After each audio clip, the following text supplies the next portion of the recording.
How's it going, everybody? Hope you're having a great day today. I don't have glasses on, kind of letting you see my face, my eyes, which is new. But I did a blog post about kind of the start of the blueprint that we were talking about earlier, and I was very real in it about my personal journey, my personality test results, who I am, what makes me tick, those types of things. The biggest thing with these is it doesn't give you a full picture of yourself, but what it does is it kind of fills in the gray areas. So don't think that when you see the strengths, the weaknesses, and all of this stuff, it's really important. But there's different parts of you that's not going to address or that you may feel a little different about. Okay, and that's what we're going to really talk about today. So basically, I'm a logistician, which I'm very logical, very analytical. That's right on par. My personality letters are ISTJ-T. Some of my strengths: honest and direct, strong-willed and dutiful. I create and enforce order. Some weaknesses are stubborn, yeah, insensitive. That one was a little strange. And then unreasonably blame themselves. These are just some of the things I was working through. So this is good information. This was only a few of the strengths and weaknesses of me, of this personality type, but good stuff. So it kind of helps set the stage about who I am, what my beliefs are, how I handle situations, those types of things. And there's good information on it. So when you go through and do this, whatever test you do, really take time to read through it, because there's some nuggets that you'll catch. And there was one that I absolutely was like, oh, this is 100% me. Let me look real quick. I wrote about it, forgot to write it down like in a paper, but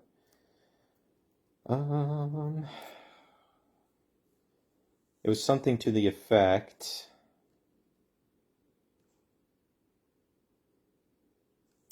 that, oh, here we go. So with being a logistician, you like structure and you like order. That, 100% me. A lack of structure for me is not freedom, it's chaos. For some people, you have structure every day, you get away from that, and that is very, very freeing, which, that's cool. For me, I'm not. I'm very, no matter what I do, everything I do, structure, structure, structure, and that's just how I'm built. I love it. Which is funny because as I was going through writing about this and doing this, like, I was in a good mood, I'm like, oh, this is pretty sweet, got structure, got a great plan I'm putting in place. This is going to be good. So yeah, structure and order. For me, it's no structure, no order is pure hell. So I have to have everything planned. I have to have somewhat of a plan, an idea. Those are good boundaries, okay? When I have structure, I feel more at peace. So the thing about a personality test, and there's some things that are listed that you're like, maybe you didn't know about yourself, or you knew, but it's like the opposite. So for instance, if honest and direct, I prefer to manage the reality of situations with honesty rather than tiptoeing around or just hearing what I want to hear. However, why do I lie then? These things that are listed are just very common denominators. When you find your personality type, it'll make a lot of sense as to why maybe you feel like you've lost yourself, because you have a lot of cognitive dissonance. And I've referenced this a few times. Cognitive dissonance is, it's like a tension inside of you. It's very unpleasant. It almost feels like discontentment in a way, I want to say, but it's an awareness. So you have to be self-aware that this is happening, that a belief or action is inconsistent with what your values are. There's a great example, and you can look this up anywhere, but on simplepsychology.org, they talk about cognitive dissonance and how if you believe that smoking cigarettes is unhealthy, yet you smoke, that's going to cause cognitive dissonance. Now, when you go to the solution, you can either um, change the action so you can stop smoking, or you can change your belief. The research on smoking is not conclusive, and then you just continue to smoke.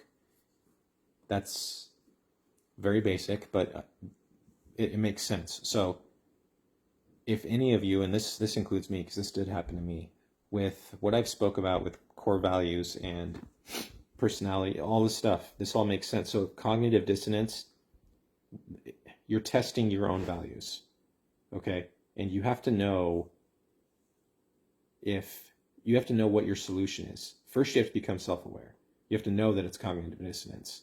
So if you're doing things that are not normal or that you know you don't believe in, like for me, I like structure and order. If my apartment is a complete disaster, why? Am I okay with that? What's going on? Cognitive dissonance. It'll put me in a weird state and I'll be very irritated. It'll feel like discontentment. I'll be very anxious and I have to do something about it. Okay, I can't change my belief. I'm like, oh, this is just, chaos is great. Okay, it's not. I would have to change the action. I would have to go around and clean the apartment. Okay, that makes sense. But with the other things, maybe that are a little deeper, core values, at some point, as those are tested, cognitive dissonance is going to occur. You have to know you have to know that it's cognitive dissonance. So self-awareness is huge. Okay, so if you have that unpleasant feeling inside of you and you're like, man, what is going on? Why do I feel the way I do? You can't really pinpoint it. Just kind of take a look inside of you, and it's good to have your core values written down. You can read them every day. You can save them on your phone as a background, put them on a post-it note by your computer at work or wherever, on the mirror. But you can test things against that you believe, and then you have to figure out, like, why is it conflicting? Why am I in such distress over this? And you have to go through a process. So you become self-aware that this is happening, and then you have to go to a solution. You can't live in a constant state of discomfort forever, because then you're just going to be very unpleasant. You're going to live in anxiety, depression, whatever else is ailing you, and you're not going to be able to climb out of that. At least not with a lot of help.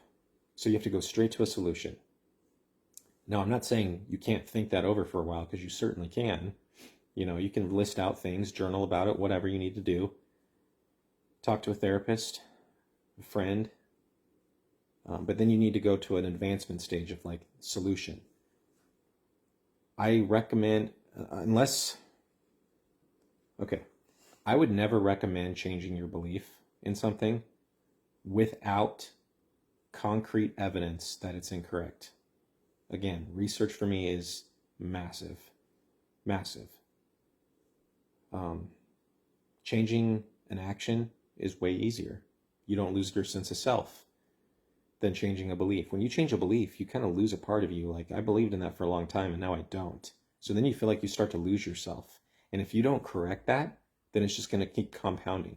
And you're just going to continue this cycle of each core value is going to be vulnerable then, and you might lose it. And then you're going to lose another part of yourself. And it can just be a vicious cycle that you just, at the end of this, you're going to lose who you are.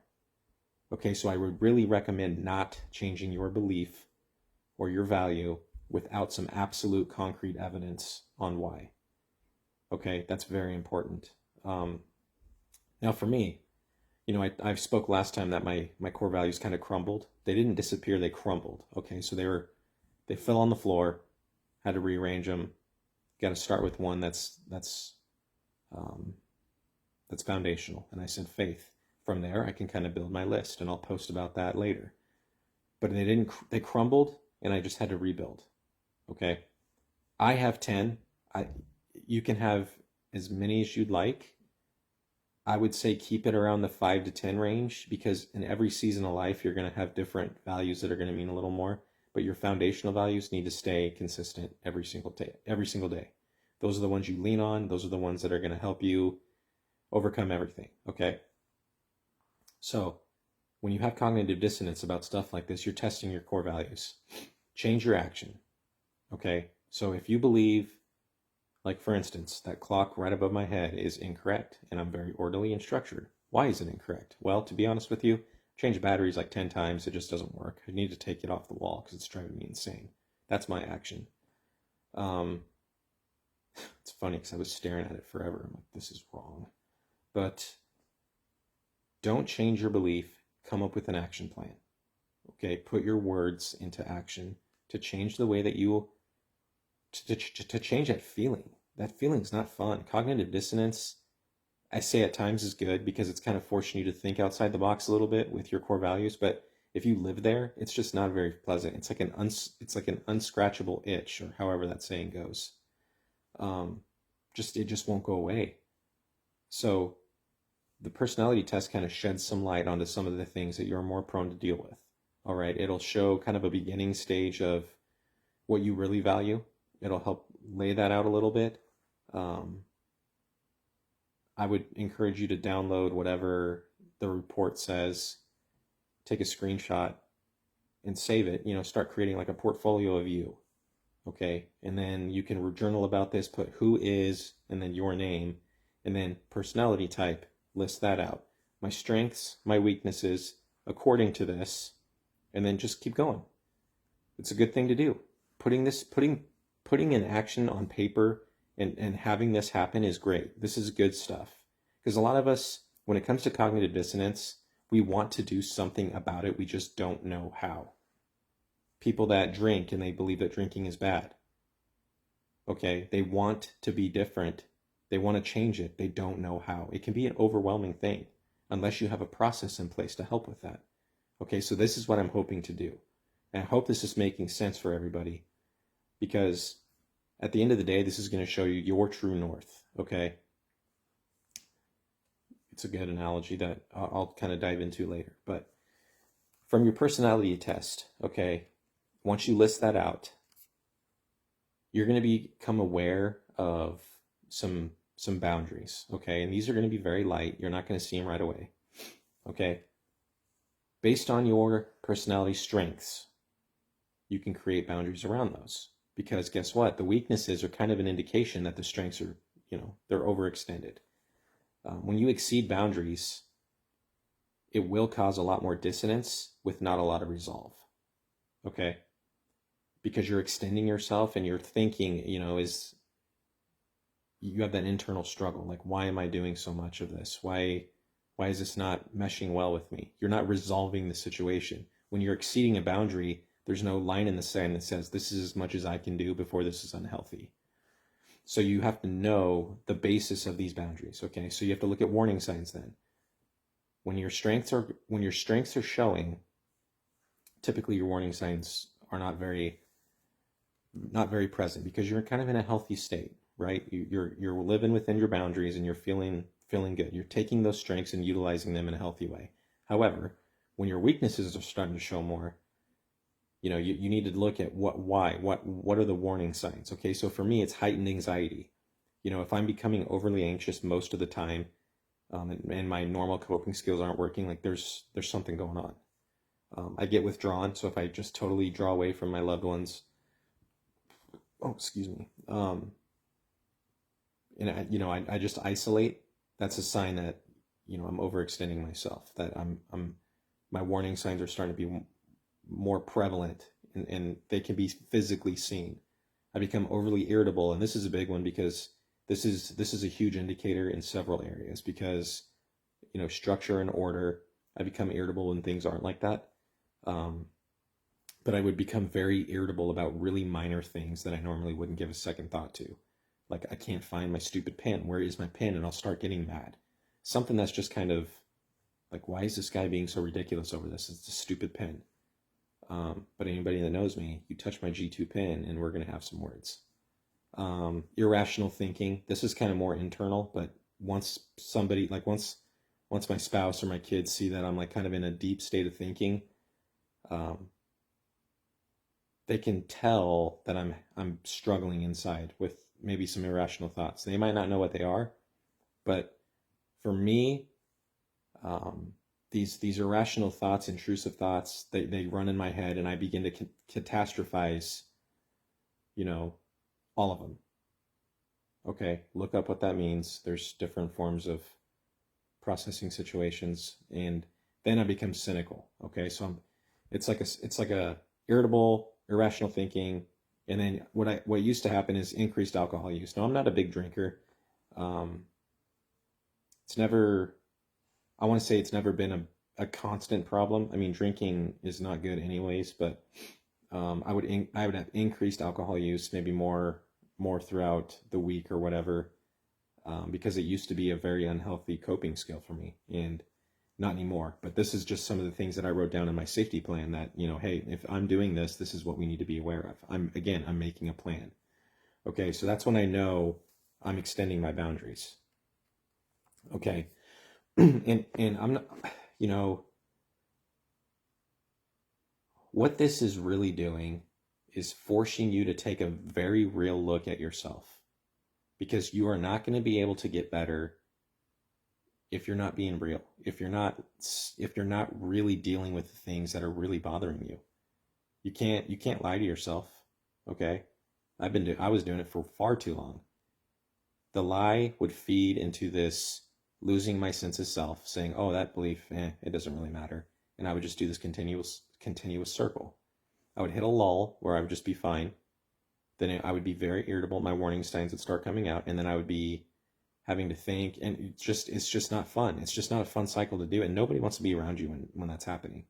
So this is very, very, very important. This is a great foundational way to start beginning to understand who you are, what your somewhat boundaries are. Okay, these aren't concrete because you have to draw hard lines in the sand on some of them, but it kind of gives you like the outside edge of a puzzle. Okay, you're kind of seeing the edges. It's not all filled in yet, but you kind of have an awareness that, I get bothered when I'm overextending in this area. These are good things to know. So write all this stuff down. When you do your personality test, just write it all down. Go into, even write down the definition of cognitive dissonance, and really what you might in that moment be having cognitive dissonance about, or something that's been ailing you for a long time. It's good to write that stuff down so that way you don't forget what it is, and then you can kind of come up with, why do I feel that way? Okay, don't live there, but we'll come up with a solution together on how to fix it. Okay, I'll show you what I've had cognitive dissonance in my life, and how I used to deal with it versus what I'm doing now. So I will, first step, personality, finding out all that stuff. Okay, I dove into like cognitive dissonance a little bit today because I think it's important to understand it's not necessarily a bad thing, but if we don't do anything about it, then it becomes unhealthy. Okay, cognitive dissonance is a very healthy testing way. It's a very healthy way to test your values, okay, to see if they really do mean that much to you. If you have a lot of cognitive dissonance, then your value means a lot. Don't change it. Change the action that is making you feel that way. Okay? This is important stuff. It's like a litmus test, okay? So what I'm going to do, either later tonight, probably tomorrow, is I'll do another blog post about my core values. I'm going to list out 10. I'm going to have a sentence on why they're my core value, just something nice and simple. And then I'll go into which ones are prevalent right now, and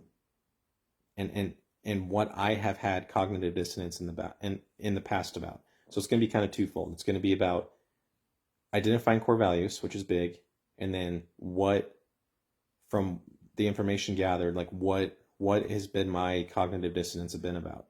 So it'll be good. So this is exciting stuff. I like doing this stuff. If you guys enjoy this, just let me know. It's good to hear from people. Also, it's funny. I don't promote very well.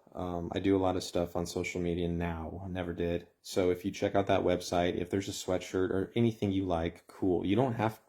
Listen, I'm not here to make $1 million. Okay, I actually want to donate quite a bit to any mental health cause that I can. Because resources are needed everywhere. So, Christmas is coming up. There's some cool stuff on there. If you guys have ideas and shirts or whatever, let me know, because I'm not creative. I've even had my 10-year-old doing his own stuff on there, which he's enjoying a lot. So, hit me up on Facebook, hit me up on LinkedIn, send me a message through the website, subscribe, do whatever you need to. But if you have ideas, just let me know. Okay? But until then, really dive into what I talked about. It's very important. This is going to be a great start to really getting on a path to defeating, to declare war, to beat that war. Okay, you've declared war. Now this is how we beat it. Okay, it's going to require a lot of patience and a lot of self-discipline. Okay, it's going to force you to really look inside to see who you are and just shed light on everything. Okay, you have to do that. You have to. You can't lie to yourself anymore. That's why we were where we're at. Stop lying to yourself. It's not doing anything good for you or those around you. Be real. We'll face it together. Okay? So until next time, enjoy the rest of your day. And I look forward to talking with you guys soon. All right, bye.